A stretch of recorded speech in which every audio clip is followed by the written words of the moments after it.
नसीबा, मूं ॿुधो आहे त तुंहिंजी शादी सोडर सां थी थिए। हाँ, पर तुंहिंजो मुंहुं छो लही वियो आहे? मुंहिंजो मुंहुं छो लहंदो? जेकॾहिं न तुंहिंजी सोडर सां शादी थी थिए न त मां त ख़ुशि आहियां।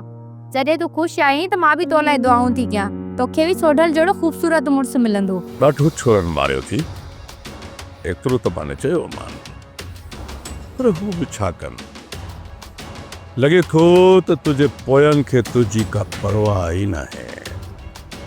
में दिलि को त न आहे जेको धणी साई हुजे हा त हिन महिल पहुचे न अची। बाबा मंसूर जे मथां जेके बि केस हुया उहे सभु ख़तमु थी विया। ख़ैर मुबारकूं हैदर, ख़ैर मुबारकूं, ऐं तव्हां सभिनी खे बि मुबारकूं हुजनि। सोट मंसूर ख़ान खे पाई अची वञे हा, हीअं सम्झ त असां हुनखे नई ज़िंदगी ॾिनी आहे। हाणे छा था सम्झो त उहो इहो असांजो थोरो लाहींदो? सोट मंसूर ख़ान असांजो दुश्मन आहे, पर कुझु ॻाल्हियुनि में उहो वॾो मोतबर आहे। सोप सीरियल दोलाब हाणे तमाम एपिसोड्स ॾिसो HD क्वालिटीअ में। विज़िट करियो असांजो YouTube channel Sindh TV HD drama.